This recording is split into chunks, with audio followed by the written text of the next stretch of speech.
Assalamualaikum anak-anak yang solih-solihah kelas 2. Bagaimana kabarnya hari ini? Semoga dalam keadaan sehat ya.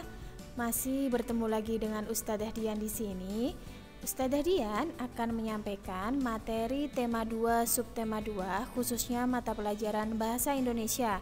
Sebelum kita memulai pelajaran, silahkan dipersiapkan terlebih dahulu buku paket dan buku tulisnya.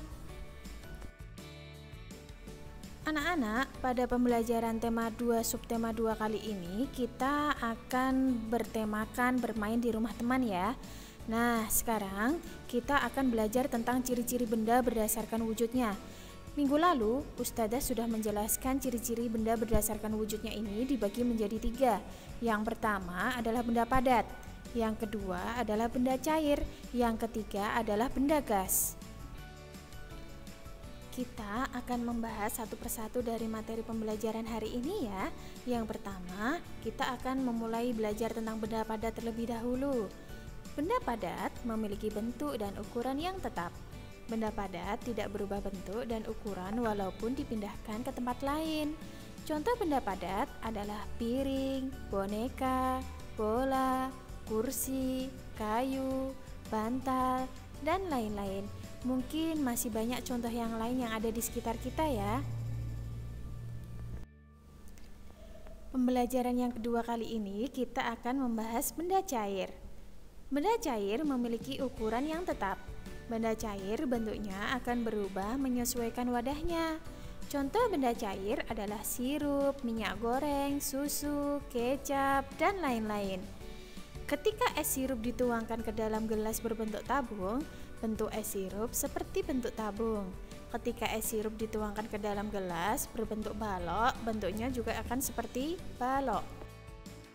Pelajaran yang ketiga hari ini adalah benda gas. Benda gas memiliki bentuk dan ukuran yang berubah-ubah. Benda gas dapat menempati ruang yang kosong. Hal tersebut menandakan bahwa benda gas memiliki volume. Benda gas tidak dapat dilihat ataupun disentuh. Contoh benda gas adalah yang pertama, balon udara dapat terbang karena bantuan gas. Yang kedua, lampion dan gelembung dapat terbang karena di dalamnya juga terdapat gas. Yang ketiga, balon karet jika ditiup di dalamnya juga berisi gas. Yang keempat, memompa ban sepeda di dalamnya juga berisi gas. Yang kelima, layang-layang bisa terbang karena bantuan angin. Angin merupakan benda gas. Anak-anak, berikut ini Ustadzah akan menyampaikan nama-nama benda yang ada di sekitar beserta manfaatnya ya. Yang pertama adalah pensil. Pensil memiliki wujud benda yaitu padat. Manfaatnya adalah untuk menulis. Yang kedua adalah udara. Udara memiliki wujud yaitu berupa benda gas. Manfaatnya adalah untuk bernapas.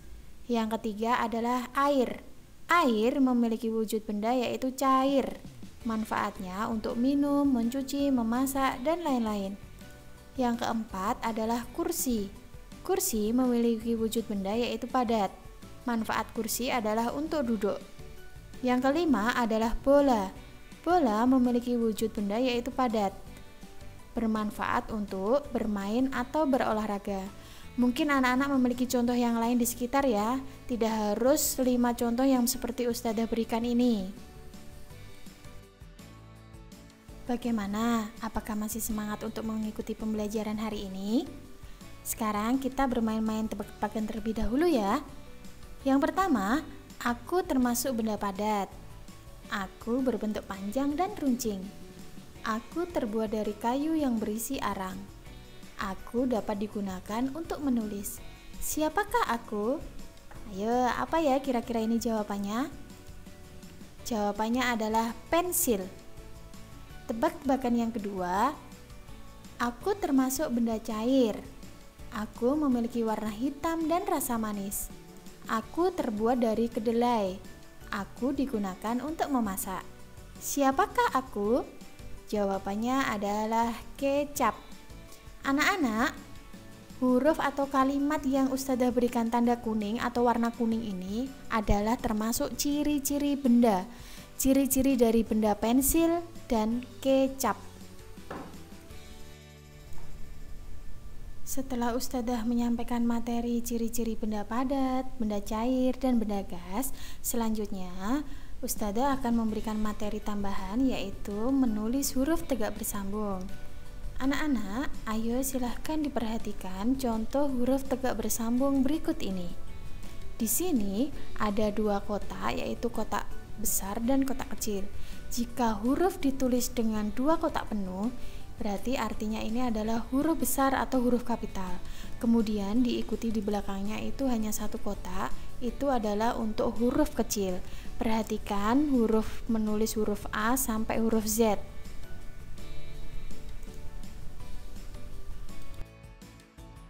Setelah memperhatikan cara menulis huruf tegak bersambung pada slide sebelumnya, sekarang Ustadzah memiliki sebuah cerita. Coba.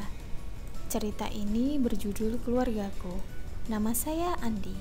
Ayah saya bernama Herman. Ibu saya bernama Erina. Ayah bekerja di pabrik. Cerita tersebut jika ditulis dengan menggunakan huruf tegak bersambung menjadi seperti ini ya. Perhatikan huruf kapital dan tanda bacanya. Ingat, menulis huruf kapital dan tanda bacanya itu disesuaikan dengan contoh yang ada di sampingnya. Contoh K pada kata keluargaku. Nama karena berada di awal kalimat, N harus menggunakan huruf besar. Andi karena nama orang, berarti A ditulis menggunakan huruf besar. Jangan sampai lupa di belakang kalimat diberikan tanda titik. Oh ya anak-anak, pada yang slide sebelumnya, Ustadzah memberikan contoh jika huruf kapital ditulis dengan dua kotak penuh. Nah, contohnya ini kok ada 3 kotak penuh Ustadzah? Betul, karena setiap buku halus yang kalian beli pasti memiliki kotak yang berbeda. Ada yang hanya memiliki 2 kotak, yaitu 2 kotak besar dan kotak kecil. Ada juga yang sama kotaknya seperti contoh ini. Jika kotaknya sama, maka huruf besarnya ditulis sampai 3 kotak ya, pakai garis yang 3 kotak ini. Tapi jika kotaknya hanya ada 2, kotak besar dan kotak kecil, maka dari itu cukup 2 kotak saja. Bagaimana anak-anak? Siap untuk berlatih menulis huruf tegak bersambung? Nah, silahkan berlatih. Boleh melihat yang tadi seperti Ustadzah sampaikan ya, berlatih menulis huruf tegak bersambung. Anak-anak yang cerdas, setelah ini Ustadzah akan memberikan latihan soal yang ada di buku paket kalian ya. Berikut ini soalnya. Yang pertama, silahkan dibuka halaman 31. Yang kedua, silahkan dibuka halaman 36 nomor 1 dan 2. Kemudian dilanjutkan halaman 39. Selanjutnya halaman 41 nomor 1 dan 2. Dilanjutkan halaman 43. Kemudian halaman 45 nomor 1. Selanjutnya halaman 48, selanjutnya halaman 50 nomor 1, dilanjutkan halaman 53, kemudian dilanjutkan kembali halaman 54 nomor 4, dan selanjutnya adalah halaman 58 nomor 1. Anak-anak, jika jawaban kalian tidak muat untuk ditulis di buku paket, silahkan tulis di buku tulis tematik kalian ya. Ingat, banyak berlatih mengerjakan soal akan semakin memahami materi yang sudah Ustadzah sampaikan.